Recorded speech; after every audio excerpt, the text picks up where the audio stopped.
Hey everyone, and welcome to session 2 of our D groups. So last time we gave you a bit of an introduction onto what D groups are. Yeah, so we gave you a vision behind them, kind of told you what our hopes and our dreams are in an effort to make you feel a little bit more comfortable about being in a D group. Exactly. And this week, I actually think I want to give them some quick tips on how to be a good mentee. So in Melissa Kruger's book, Growing Together, she actually has 5 tips on how to do exactly that. And I think that'd be really helpful for all of us as we participate in D groups and our mentees, aka people being mentored. Yeah. That sounds great. Awesome. And if you're like me and you need to take some notes, now would be a time to get your pen out and start writing some things down. Yeah, actually, that brings up something I wanted to touch on, which is the thing with these teaching videos and your D groups is that you will get as much out of them as you put into them. So I think of, in my basement, I have this cool magnetic exercise bike that I bought during the pandemic, and awesome. You'll be proud of me. Yeah, you'll be proud of me. I use it every single day.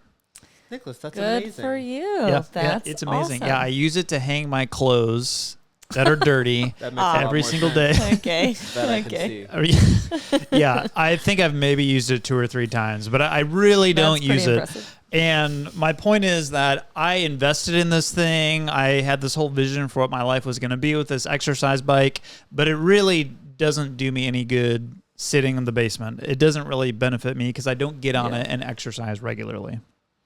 I mean, honestly, I remember when I was in high school, there was a time period where I was treating my D group a lot like you treat your exercise bike. Where it's like, yeah, I kind of like that parallel of like having an exercise bike, but not really using it. I remember when I was in high school, I kind of treated my D group like that for a period of time, like similar to how you have your bike, but you don't really go down to the basement to use it. There was like a time period where I was kind of ghosting my group. And then there were some times where I would go to the group, but I wouldn't read the book ahead of time. And so I wasn't really present. I wasn't really there, which is kind of like sitting on the bike and not even pedaling. But let's say, I was pedaling. Let's say I was like going down, consistently using the bike. Similarly, like that's how we should treat D groups. We should go pretty consistently, and we should try to get the most out of it by participating and being open to talking. Yeah, absolutely. Yeah, that's actually probably a better way to use the metaphors. The danger is you show up to D group and it's like sitting on the exercise bike, but you're not really pedaling, which I may have done from time to time watching ESPN on my exercise bike without really pedaling. It made me feel active. Yeah. But you're not going to get anything out of it that way. And so you show up, but maybe you don't emotionally show up. That can be the danger sometimes. You're just kind of there, Right. Yeah. And we don't want that to happen. But we also don't want to make people feel guilty for not doing that, because it really is it is hard to participate. Just like it's really hard work on that exercise bike to actually put in the work to do it. It takes hard work to participate in a group like this and to really show up. And for some of us, it's easier than others or harder than others. For me, it is really hard sometimes to do this. I'm usually the person in the back of the classroom. I will observe before I ever participate. And some of us, it's completely brand new. You've never done something like this before. And so that's why I think, because it's hard work, that's why I think these tips will actually be really helpful for everybody to know how to do it and how to do it well. So are y'all ready for them? Let's do it. I feel ready. Okay. Let's go. Tip number 1 from Melissa Kruger's book, Growing Together. These will be her 5 tips on how to be a great mentee, or really in our case, just a member of a discipleship group. So tip number 1 is be faithful. And what this really just means is prioritize the group and to show up to the group as often as you can. We really want people to think of this like a cross-country practice, like a basketball game, something that you take seriously and you go to regularly. We want you to not think of it as optional. Really make it a priority in your life. Yeah. It sounds kind of extra, but it's the best way to care for the other people in your group. It can easily feel very awkward if you just kind of treat it passively and go whenever you feel like it. But like, you'll miss a whole month if you miss one session. And while everybody else has kind of had a time to share and get to know each other a little bit more, you're going to kind of hurt yourself a little bit and disqualify an awesome opportunity that you have to learn more and to be present with others. Exactly. So we should prioritize these meetings, even like plan your schedule around it as much as you can. But again, we know life happens. That's not always going to happen. It won't always work out perfectly. But so even if you can't make it, I actually think people should even reach out to their leaders way ahead of time. And there's even a chance that the group could work it around your schedule. Like maybe they even switch times or flex it a little bit that week so that you can make it. So it's worth a shot asking them. Totally. You should ask your D group leader to flex. That's why we have these groups small, so they can be agile and they can move around with you. But let's say there's a week you totally can't make it. What I would really recommend is, we have put all these teachings and videos and in a longer podcast format so that you can still follow along with the content, because all these teachings, they really build on each other. And so if you miss a week, it's going to be harder to engage the next week, but you can still invest in the group by listening to the content or watching the content. And then you have this content with you for the rest of your life. That's part of the design, is that you could return to these videos or these podcasts in the future, hopefully as you disciple somebody else in the future. That's great. So be faithful, but also listen to the podcast. I think you kind of snuck that one in there. I did sneak it in there, and you should listen to the podcast. Yes, for sure. But also, Subscribe now. that is also being faithful if you can't make it. So I think that's a great point. Listen to the podcast, even if you're not there. Okay, number 2. Melissa says to be active and not passive. So what she really means here is to really engage with the group, because our discipleship leaders are great, but they're also not mind readers. For them to disciple well, to lead well, you need to show up and share with them, right? And be active about what's going on in your life. And you can go even reach out and text them when you're having a hard day, or ask for prayer, or asking for advice for different things. And during prayer time, don't just sit back and only listen to others. Really share what's going on and be active in that way, rather than, just passively enjoying the time, but really engaging with it. Yeah, and don't just ask for prayer requests for your gerbil, because I've gotten those before, and we care about your gerbil, and you can pray for your gerbil, but you also have to pray for yourself and be a little bit more honest about, here's what's going on in my life for real. That's what we want to happen in those groups. Yeah, totally. Yeah, and that could be tough though. Like as a community group leader, I've seen where this can kind of be a bit hard. I kind of coined the term of vulnerability headache, where basically the next day or even an hour after I've gone and been in group, feeling a little guilt or even a little shame about what I shared. Like maybe I shared too much. Maybe I shouldn't have said this thing exactly, or maybe this is the wrong group and now people are viewing me in a bad and negative way. And a lot of the times that can cause a lot of worry and anxiety, and I end up kind of juggling this should I have said that last night? Should I have shared with the group that I learned to ride a bike when I was in college? Should I have shared with the group that I think I have the body type of a golf tee after I saw myself do Just Dance once when I was in high school? Should I have shared the fact that I take an even amount of steps in between sidewalk cracks every time? Hold on. I actually do that too. Wait, I seriously do that exactly. It's super. I feel like everybody does that. You take an even amount of steps between sidewalk cracks. I 2, 4, 6. I have to. Absolutely. You don't do that? Well, here's what I believe. This is a safe space, and Jesus loves both of you and all of your OCD. I know he loves weirdness. Me. Yeah, you're outnumbered. This is beautiful. Jesus does love me, and whatever you think about my OCD aside, at the end of the day, my point is the vulnerability headache that I have. Could easily be solved if I accepted the fact that I really have nothing to worry about, and that part of being in a group is the opportunity to share, to be honest, and to be a lot more open. Yeah, I think that is so helpful to have that phrase, vulnerability headache, because I think sometimes the next day, I just tend to overthink things, and I just overthink man, maybe that was too much. What are these people thinking of me? And in reality, maybe it was okay to share, and it probably was okay to share this thing. I just overthink it and get in my head about that. So I think that's a great phrase. for that. Thanks for that, Caleb.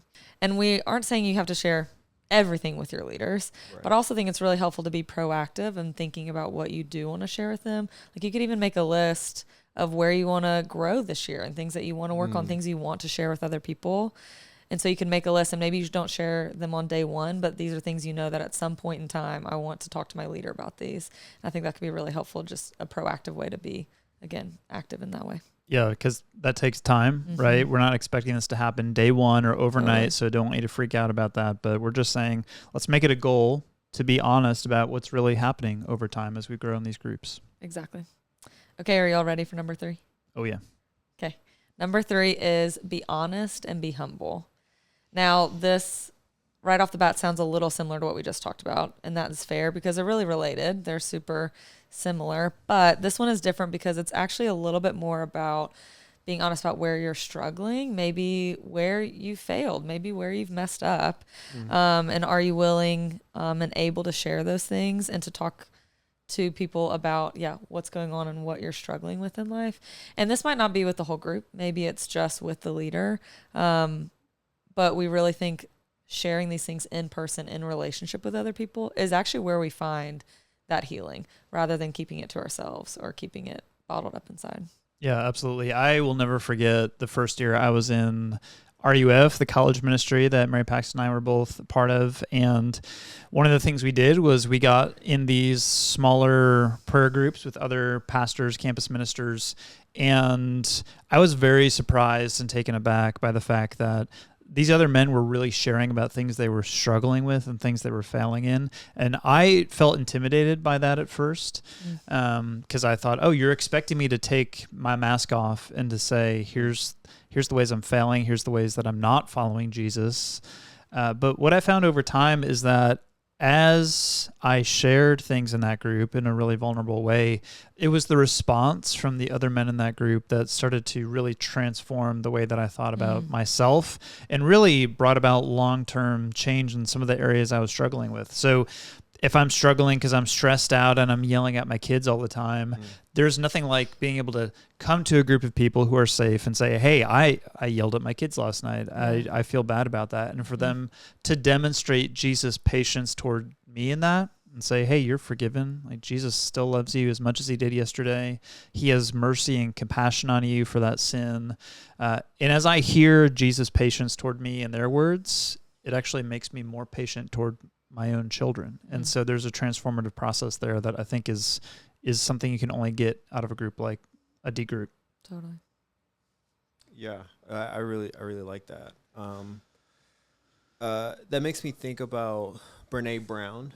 She's a psychologist, and I think she says something to the extent of vulnerability is what we seek most in other people. It is one of the most attractive things that we can offer others. When we choose to be honest, when we choose to be open with others, it opens the doors to friendships and stronger relationships. When you make yourself available to other people in that way. And it's a super, super special thing that you get to do and that we're trying to kind of cultivate in the D groups. But it's also important to remember that it's also one of the things that is the hardest thing. It is so common. You're not weird. You're not a dork. If you don't like being vulnerable, we all kind of deal and struggle with that. But it's also important to remember that, like, it's kind of a give and take. You know, we want other people to be open with us, and so we also have to choose to be open with others. Totally. I think that is so true. But it's also really hard because we also need to know where we can be vulnerable and where we should be vulnerable, who we should be vulnerable with. Because we're not saying be vulnerable with every single person you've ever met in your whole life about everything in your entire life, right? Like, there takes some wisdom to know, okay, who do I share with? What do I share with them? Because maybe there are people out there that might use that against you. But we have worked really hard to recruit awesome, amazing D group leaders that Nicholas and I know for a fact, these are the people you can share with. These are the people you can be vulnerable with, because we know that they are safe people who understand the gospel so deeply that they will be able to reflect that back to you and be that safe place and transformative place, like similar to what you shared, Nicholas. And so we know for a fact these are people you can trust and are safe. And so this is who you can be vulnerable with. Yeah, I actually have a friend who, after many, many years in Protestant circles, he converted to Roman Catholicism because of this verse in James chapter 5, verse 16. Confess your sins to one another and pray for one another that you may be healed. And something that he shared with me was, he said, when I was in Protestant churches, I didn't feel like there's anybody I could really confess my sin to. And the book of James is telling me if I want to find healing, I need to be able to confess my sin to somebody. So in my Roman Catholic tradition, I can confess my sin to my priest, but I never really found that in that other tradition. And so I'm not where he is on that, but I totally get why he felt that way. That can often be a struggle, but that's exactly what we're trying to provide for you in this D group setting. That's great. Okay. Are y'all ready for number 4? Oh, yeah. Okay, number 4 is be caring and understanding. So I feel like this can sometimes even be the least intuitive one. So hear me out. I think, honestly, when I have a mentor in my life, it's really easy for me to think, okay, well, it's my mentor's job to care for me, right? It's their job to lead and guide me. And then it stops there. And I never reflect that back to them because they are my mentor, and that's true. But they're also human. Yeah. They are not perfect. Things are going on in their lives. And when I've been in the mentor role, it has meant a lot to me when people ask how I'm doing. Take time to say, how can I be praying for you? Even take even more time and maybe even write a note of encouragement to me. And that's just meant a lot to me as a mentor, you know? Yeah, it's important to remember that, like, your D group leaders aren't, like, perfect. Like, that's not why they were selected. That's not what we prayed for when we were looking for D group leaders. We were looking for people who are able to, like, relate, but, like, that also are human and also need encouragement and also need to seek growth in their own lives. Yep, totally. Yeah, and I'm really bad at this. I feel like when I have people who are mentor figures in my life, I just get into this mental space of, oh, you're here to serve me. You know, you're the gumball machine. Give me my gumball and I'll move on. But there's something about that that's actually, I'm not realizing that I am part of the body of Christ, just like they are, and I have a gift to offer them. I can be a blessing to them as well. So it's kind of a low view of myself. And even though you are being mentored in these groups, we believe that you're just as much a member of the body of Christ as anybody else. And so we want you to think of yourself as a blessing to your discipleship leader as well. I think that's such a good word. I think it's easy for me to think, oh, I have nothing to give them. Why would I do that? So that's really encouraging. And again, on the flip side of that, when I am the mentor in that mentor role, it's really helpful and encouraging for me when I get that encouragement back from the student, because sometimes I'm thinking, do they even want me in their life? Do they even want to hang out with me?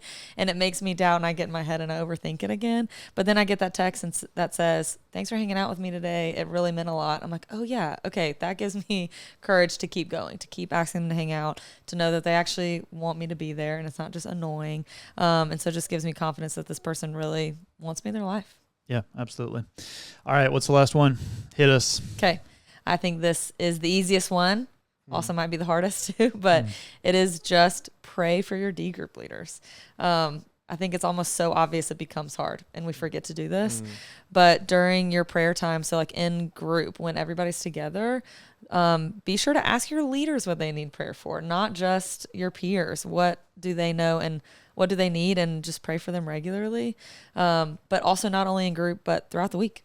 Think of them throughout your days and throughout your week and just keep praying for them, because not only do they need that, and that is really good for your leaders, it's also really good for you and for the people praying for them as well. It is really transformative. So super important. Pray for your leaders. Okay. So just for review, can you tell us what those 5 things were? They were great. I just kind of need like a quick refresher. Fair. That is fair. Okay. Absolutely. I would love nothing more. Here are the 5 things. Number 1, be faithful. Number 2, be active, not passive. Number 3, be honest and humble. Number 4, be caring and understanding. And number 5, be prayerful. There you go. Those That's are the great. 5. Awesome. Yeah, honestly, I feel like those 5 tips are super helpful in the way we think about how to engage in these groups. And I think it gives a really beautiful picture of what we would hope and dream for these groups to be for you as well. Great. Is that a wrap? That's a wrap. I think so. All right, we will see you guys in next week's video. Thanks for joining us.